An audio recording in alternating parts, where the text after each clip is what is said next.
This is Counter-Argument, a Middle East podcast from the Crown Center for Middle East Studies at Brandeis University. Almost as soon as there was an Arab Spring, there was talk of an Arab Winter. In Egypt, mass demonstrations in January 2011 led to the end of Hosni Mobarak's 30-year presidency. But only 2 years later, the military removed the elected president, Mohammad Morsi, and arrested him and other members of the Muslim Brotherhood. By 2014, General Abdel Fattah, el-Sisi, who had led the coup, was elected president and remained so until today. The revolution, by most accounts, had failed. Our guest today argues otherwise. In this episode of Counter-Argument, we speak with Youssef El Chazli, Associate Professor of Sociology at the University of Paris 8 Vincennes, Saint-Denis, and former Junior Research Fellow at the Crown Center, about misconceptions surrounding the success of the Egyptian Revolution and the enduring role the revolution plays in shaping Egyptian society as well as the Egyptian state today. My name is Naghmeh Sohrabi. We are the Crown Center for Middle East Studies, and this is Counter-Argument.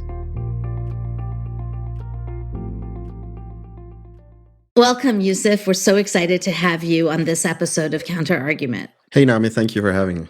Youssef, you've written extensively and I personally think powerfully about the ways in which the events that were called the Arab Spring, the Egyptian Revolution in 2011 are very much alive despite how it looks to outsiders. Can you just speak a little bit about how you got into this topic, your own personal and academic journey that led you to where you are today? Right. Yeah, I finished high school and started college in 2005, which was a year with a lot was happening in Egypt. It was a year with a lot of protests that were happening with what was called the rise of the pro-democracy movement. There's the Kifaya movement that was asking for transformation changes in the constitution and so on. And we had also the first pluralistic elections in that year. So I think from my experience as a student at Cairo University at the time and as an Egyptian young man who was invested in political change and so on, this was a topic that became important to me. And I think when then I went to France to do my studies in Paris, this became one of my interests. I remember always having papers on political change, on the judiciary, stuff like that. And then my master thesis actually was on pro-Palestinian protest in Egypt and how to think about these protests in relations to democracy. So I actually had enrolled in a PhD program just before the revolution started. And it was on protest politics in Egypt and Morocco. At the time, it was a comparison with Morocco. So when everything started in Egypt, it was a big stretch to start focusing on what was going on at the time. I felt that strong need to understand what was going on at the time, and that maybe that would be my contribution to try to give some tools to understand what was going on. Speaking from the moment that I'm in as an Iran expert, which is one of the questions you keep getting asked is what's going on a revolution? What does it mean? How is it this is a revolution? Is the revolution over now that people are not in the streets? And one of the conversations you and I have had is about this type of question that you, who's an expert on the Egyptian revolution, keeps getting. Questions like, the fact that the regime has changed, does it mean that there's no longer a revolution? Or this whole idea of the Arab Spring versus the Arab Winter. And I was just wondering, from your experience and in terms of your knowledge, what is it about these questions that you think could be limiting or counterproductive to how we understand what's going on in Egypt today? For me, funnily enough, it's never been a big problem in my mind. It's never been a big debate. This is the language that people used right on the ground. People spoke of something extraordinary. People called it a revolution. Whether the term was thawra, intifada, or whatever, but it showed, or at least it indicated something grand, something that was different.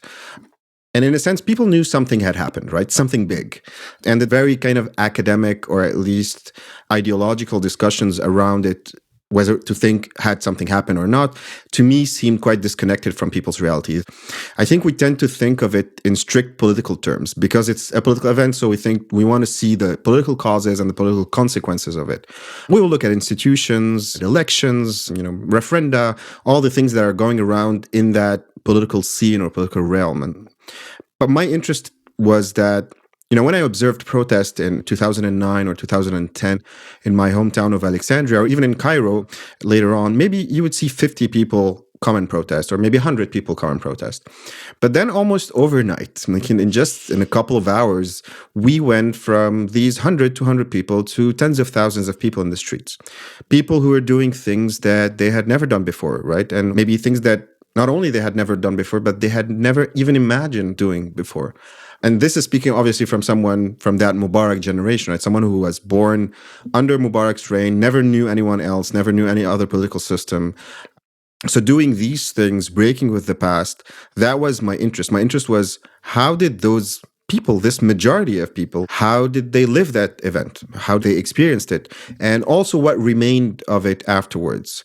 And the general contention was that this event had opened up hundreds, if not thousands, of these microscopic arenas for social change that might not be very visible from this bird's view vision looking from above or just looking at the political arena. But maybe if you went and looked in other spaces in the private lives, away from just that very strictly political space, maybe you could see things that were actually being transformed and changed in very drastic ways. Would it be fair then to say in some ways the view you take for looking at revolutions, but in this case, what happened in Egypt, is that the academic or the policy way of thinking about revolutions is always going to be rupture, and it has to be some kind of huge, visible political rupture. And what you're saying is that experience of being in those spaces, and whatever that experience meant, that just doesn't go away because whatever institutional or governmental change happened or did not happen. I think here we forget something that's really important, that even if we don't have any visible consequences in the sense like the institutional ones, because these are the ones we tend to look at, and these are the ones that interest policymakers and obviously international stakeholders and so on. But the idea that we know how some can be very private, traumatic experience, but some can also be collective experiences. In human experience, these have strong consequences on people's perceptions, on their subjectivities, how they think of themselves, their place in the world, and so on. So it has always been strange to me how we have this huge interest for the peoples and, had these images in the media and so on. But as soon as the wave dissipates, in a sense, it is as if we won't find anything left. And this will be just this evanescent moment, and it doesn't leave anything, it doesn't imprint on people. So yeah, my interest has always been to kind of try to trace what happened and how this leaves different forms of traces on people. You're absolutely right about there's the way in which the people that we talk about in the context of a revolution have this individual experience, and then there's a collective experience, but there's also a thing called collective memory. So I want to ask you, is there in Egypt a collective understanding of what happened in 2011?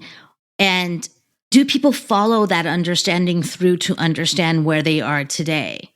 I think Egyptians at least agree that something happened on January 25th. They might not agree on what happened exactly, but the idea that we might think of it as nothing happened is, for me, kind of preposterous. I think everyone agrees that something big happened. Whether Egyptians see it positively or negatively, they see that event, that hadath, right? This big thing that happened. And they see it as something extraordinary, something that either broke in several ways with the past or that produced scores of bad things in its aftermath, right? Mm-hmm. At any rate, it's seen as a transformative event. People still think today that their present is very much linked to what happened in 2011. I think that this is very much the case. In everyday conversations, and I'm sure we'll get back to that later, even in the way that the state talks about what happened, there is a constant reminder and a constant callback to that event in 2011. But then obviously we would need to think more precisely which Egyptians we're talking about, I think. So I think if you're a youth or an older person, if you're a man or a woman, if you were living in the cities or living in rural areas in the Delta, in the South, in Sinai, if you're poor or rich, I think the ways in which you experienced the extraordinary quality of those 18 days and their aftermath would have been quite different. And I think would have been lived very differently. For instance, people who lived the event as children, they were like 7, 8, 9 years old. This has had a strong impact on them as teenagers and as youth now. It has been a formative experience for a lot of them that we shouldn't dismiss as something that will be without traces. But I think one point that I see sometimes, at least today when I'm in Egypt and talking with people, is that I think in a sense, this is owing to hindsight, trying to look at before knowing what happened today. People have tended to maybe express doubt about the origins of the movement, right? Or maybe underplay or even forget probably that the real power that people had on the streets at some point, and even if it was for fleeting moments. I think that to make sense of this felt failure and frustration that people feel with the extremely high hopes that people had, and looking at where we are today, people have tended to go toward conspiracy theories, or at least explanations that help make sense of this failure, quote unquote. So like the idea that the army had planned everything all along and maybe planted the Muslim Brothers so that, they would fail, and then the army would get rid of the Mubarak regime and be able to be in power. It is a comforting thought for many to think that maybe there was a plan, there was a counter-revolutionary plan all along that explains why we got it so wrong in the end.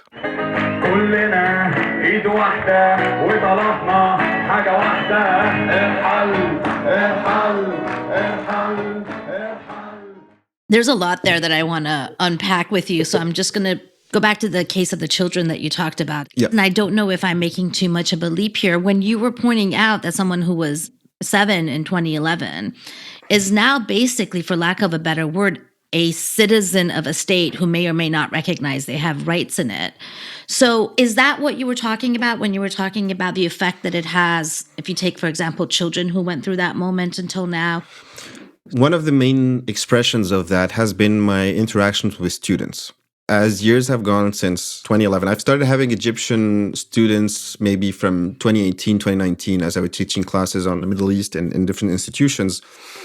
And in a sense, for me, because at that moment, right, from 2016, 17, much of my generation and people like me who had participated in the event were trying to get over it, in a sense. We're trying to, think through it and not cling too much to that event and to its history.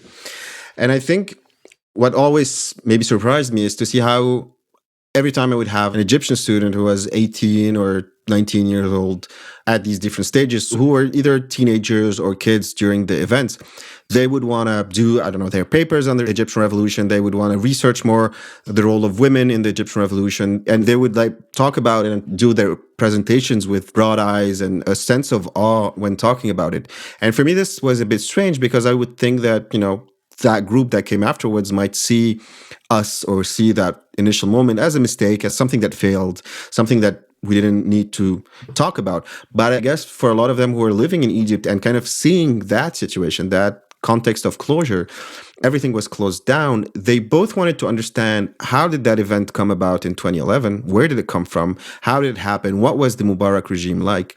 But also to try to commemorate its existence and the space of possibility that existed within it. And I think in a moment where spaces of possibility might seem very limited. So I think this was something that was very important. But another example would be that it's something that I've actually written about when I was a postdoc at the Crown Center. It was looking at how people that participated in the revolution would raise their children, and how, because they had raised their children to, never accept injustice and ask for what was their right and so on, some of them actually faced problems with their children because their children would never accept any form of injustice at school, or would be always kind of contentious about issues. And this became a concern for their parents because they felt like maybe they had instilled in them or gave them tools or gave them values that didn't fit that very authoritarian moment that came afterwards. And I think for a lot of these youth now, they're the ones who are doing things differently in Egypt, whether in their practices of art, in their leisure activities, whatever. There's a limit to what you can control, right? And I think that something of the feelings and of the moment of 2011 lives on through these spaces and these experiences. Well, I want to carry this idea that we're playing around with and kind of shift the focus of attention to a word you've been using, which is the state. Yeah. And again, sort of come at this question from perhaps a different angle than what most people go at. Again, I'm just repeating things that I have learned from you, which is that the current government in Egypt, Sisi's government, it was also born out of a revolution. And it is tied in many ways to that moment, to 2011. And we talked about people's narrative of what happened. Can you speak a bit about what is the current government, what is Sisi's government's narrative of both 2011, but also how it itself is tied to that moment? Does it see the chain that we see, which is there was 2011, then there was 2013, where people rose up, overthrew Morsi, and Sisi came into power? Or does it have a different story that it tells of itself? So if you look at state discourse in the past couple of years, going back to 2013, there's an obsession with what happened in 2011 by ruling elites and by the state. Whether they see it as a glaring mistake or error in prediction or a failure of control on their behalf, like we weren't able to see that this was going to happen and this is a problem of the state security services, or they see it as the reason for their own existence, right? Because it is what have brought them to power. And I think that President Sisi's vision of what happened, at least as visible in many of his speeches, right? Maybe he believes things different from what he says, but I'm not sure, because I think it's very similar to what a lot of people who work in the state apparatus believe. And I think something that comes often, and this is something I've heard from 2011, 2012 to today. So it has had a form of regularity and constance that is quite surprising. Generally, the idea is that there was something rotten in Mubarak's regime, right? Something was not right. Something wasn't functioning anymore, and there was a dire need for reform. But because, there was no political will, the ruling elite was afraid of change, was afraid of what change might entail in forms of protest and so on, that people didn't take the harsh decisions that were needed.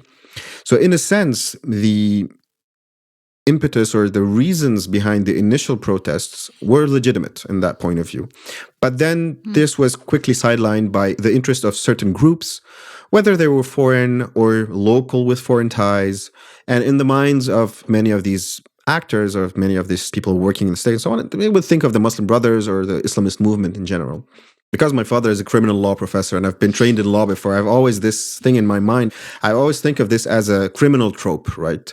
And by this, I mean a sort of prevalent belief within the ruling elites in Egypt that Egyptians on their own, without being shown the way or pushed by other malevolent forces, they wouldn't engage in such practices. So in that sense, if something happens, there must be a culprit, a plan, and a motive. This is what I call the criminal trope, right? Because there is this very strong vision that these things don't happen. These things, they can't happen on their own. Egyptians don't protest. Egyptians don't go and do these things. They don't burn police cars and burn police stations and so on.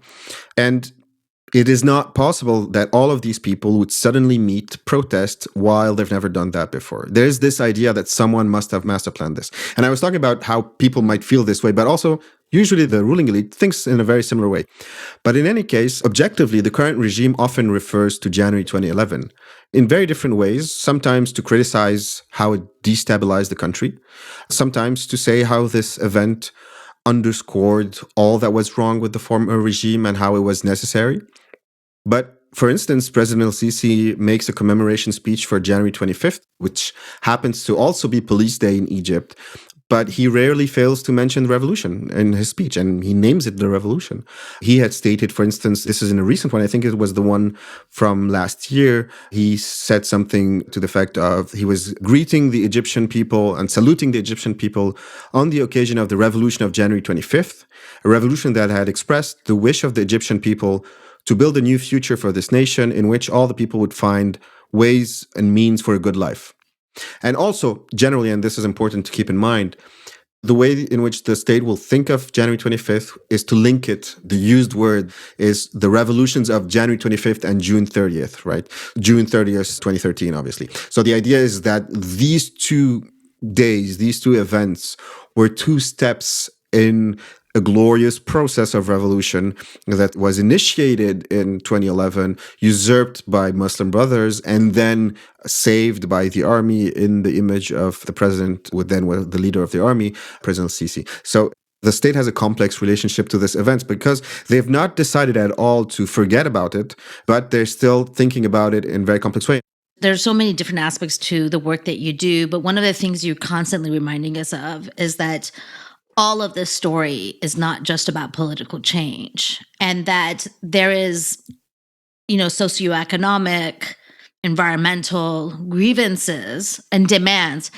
Is there any memory or lingering or continuation of the demands that may not have been political in that moment that create or shape the landscape of Egypt today, both on the side of people making the demands, but also what the state is taking from 2011 as something it may want to address, like the good life that you mentioned with the Sisi speech? Right, yeah. And actually, this is one of the largest projects that the state has engaged in is a project called Good Life, Haya Karima. Really? I'll get back to that in a minute. I think they find themselves in that very ambivalent position of wanting to engage in changes that will prevent such a situation from ever occurring again. And this is something that the president says very often, like how, to prevent this from happening again. But at the same time, seeing that changes might produce these events. It's kind of the conundrum that they find themselves in. And more generally, they, I think, ascribe to the belief that economic changes and economic development is the root of all problems. That was kind of make me think of, Jacques Chirac, he was asked in the 2000s, early 2000s, about Ben Ali's Tunisia and human rights. And he had famously said that, the first of human rights was the right to eat and to receive healthcare and receive an education and so on. And that was it. And he was lauding all of the economic development that Ben Ali was doing. So I think that in that sense, the Egyptian government, or at least the Egyptian power structure, the regime recognizes the causes of the events, and they aim to solve them through what some have called authoritarian developmentalism. And basically, the idea that economic development is the solution to social problems facing a nation. It's not about political change. It's not about institutional change. Basically, if people have their needs met, they won't ask for more. And in that vision, there was work by Egyptian political economist Amr Adli who wrote about this. Large-scale projects and kind of state-led developmentalism is seen as like an important way to solve these problems. That's such a 60s idea, but yeah. Exactly. But I was presenting an initial form of that research not long ago in Beirut, and a colleague very astutely remarked that in the 50s and 60s, that project was a project to disconnect these, newly independent nations from the world system to have some form of independence, whereas these development styles are very much to reconnect and, embed them in international circulations. And I think it's an interesting difference because in Egypt, at least, the regime tries to hitch the wagon of that history of Nasser and of that positively seen history of Egypt. And it's mentioned a lot, but it's doing very, very different things today. And I think the president focuses a lot in his speeches on the issue of economic development. As I just mentioned, one of his largest projects is called Haya Karima, a good life. And in his words, it's supposed to alleviate and better the living conditions of around 60 million people in Egypt's rural areas. It's supposed to be like this full project looking at health and looking at education and looking at having services in lots of areas. And it's actually, to be completely honest, it has produced very ambivalent feelings in several areas. I couldn't say, it wouldn't be honest to say that it has only produced contention or criticism and so on, because in a lot of these areas, they were very much left alone and not getting any form of social services or public services. So I think this project has also been sometimes received positively. Can you tell us very specifically what this project is? Because when you say the good life, I don't think I have a really good image of what exactly.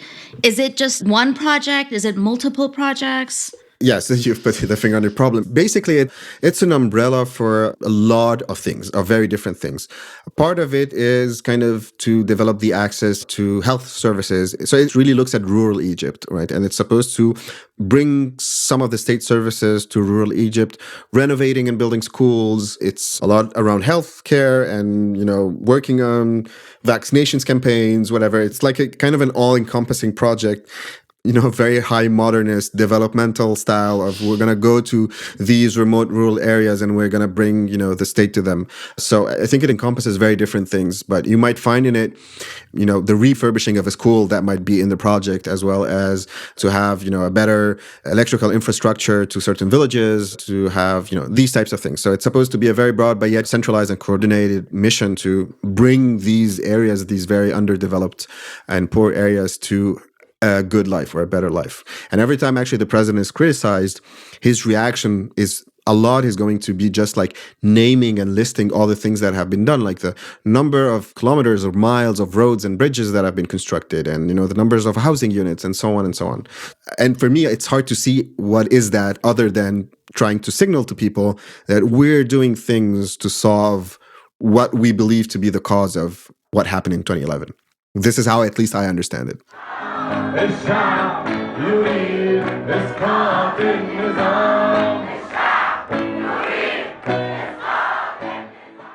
As far as aftermaths of feelings of failures of revolutions go, it's not a bad one, right? Or is it? Is there something there that we don't see when listening to you talk? Because, I think you can have the aftermath of a revolution that's been taken to be repression, all these things. You can talk about that without the developmental part. So I'm just trying to think through the implication of what you're talking about. Yeah, no, I hear you. I'd say two things. So first of all, obviously the repression is there, right? I'm not saying that the only thing the state is doing is these projects. So it's important to think of them going hand in hand. The second would be that you're completely right. And this is the argument basically that, the state makes and that pro-state actors make. Like, look at all the things that the state is doing. And we used to hear of all these projects at the Mubarak era, but nothing would materialize. And this is a difference now. Things are happening. I think this is a common thing to hear. But I guess you could ask, like, cui bono, right? So this is part of the research I'm trying to do now with some colleagues, is try to look objectively, concretely on maps. Where do these projects go? What are these projects? We see that the largest shares of projects that are being done in the database we've constructed are, housing units and, development projects. So where are they? What type of populations are you, trying to get into these housing units? If you're mostly constructed roads and bridges, which are, infrastructure that are carbon heavy and that cater to certain types of populations and have certain types of externalities in terms of the environment and in terms of the climate crisis. So what is happening? I think that the discrepancy between the visions of these projects, who they cater to, and what they actually produce is something that still hasn't been looked at a lot. And again, to be very honest, and I think some people might not like me saying that, the idea behind that is not to say that they're lying, right? That the regime is lying when they're doing so. Mostly, I might think of it as, what are the types of solutions that people think are the right solutions to bring at a certain point? Are they the ones that we should be, using now in the context of Egypt and the climate crisis? Or are these the ones that have been used, in the West or in the US in a certain time of history that is not the right one for now? So I think there is something to discuss about the logic behind these projects and what is seen as economic development, as solutions to these types of problems, and so on. What we've talked about in some ways have been really big, large-scale things like revolutions, large-scale protests, large-scale responses in terms of development.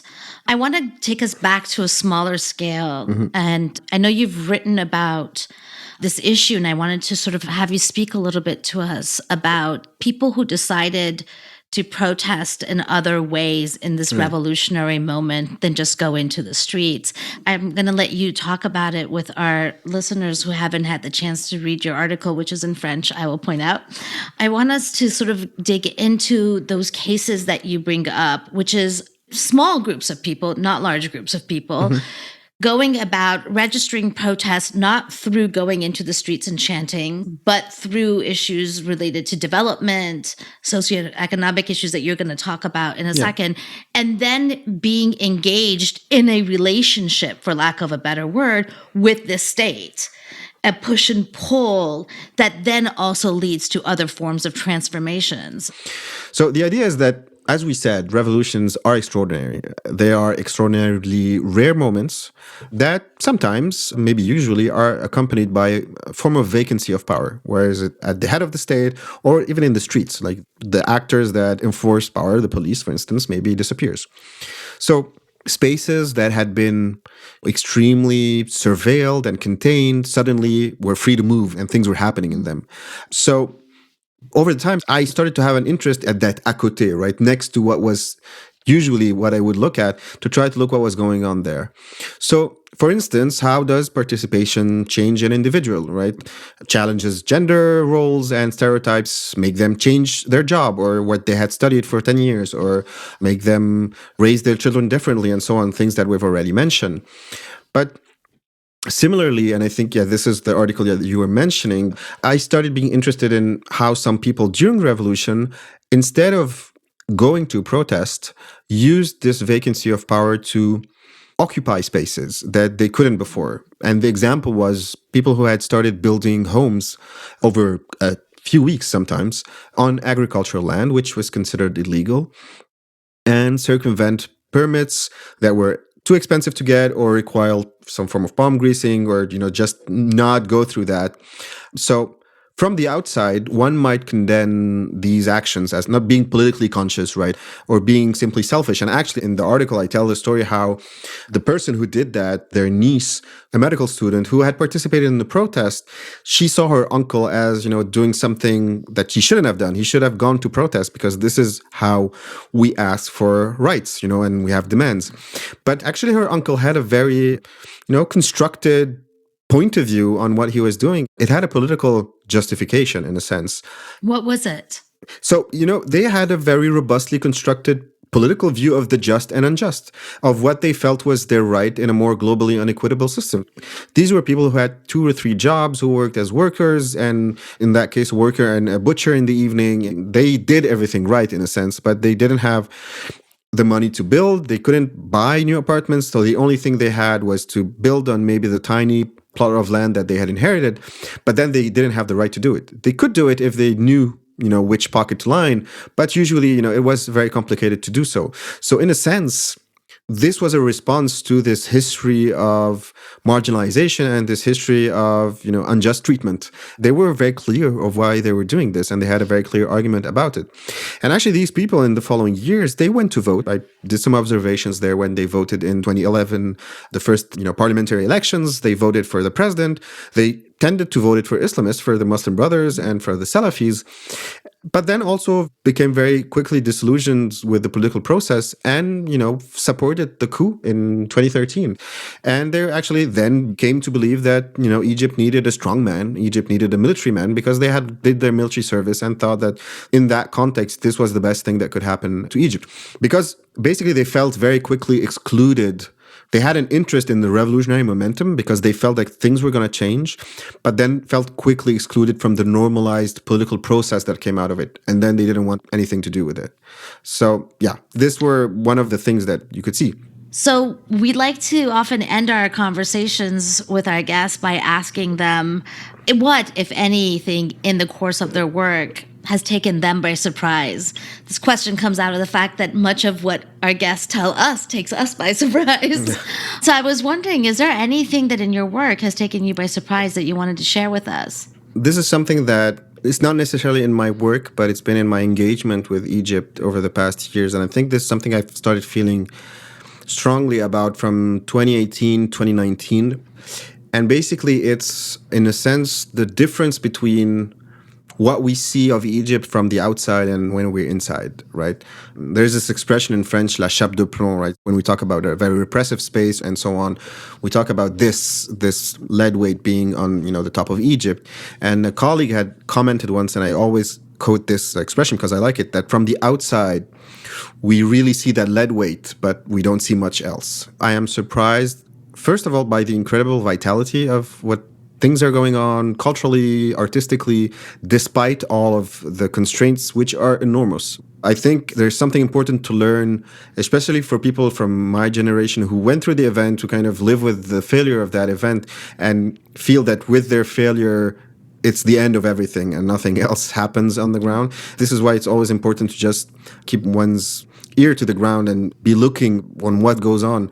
When we look at the women's movement in Egypt today, when we look at, youth forms of art, when we look at comics and so on, you see so many things happening that for me are an indirect consequence of what happened in 2011 and that have now had their own lives, their own afterlives that have become independent of what we might have done or contributed to doing in 2011. So I think in that sense, it's important to just maybe to go back to your question, be able to remain surprised with things on the ground.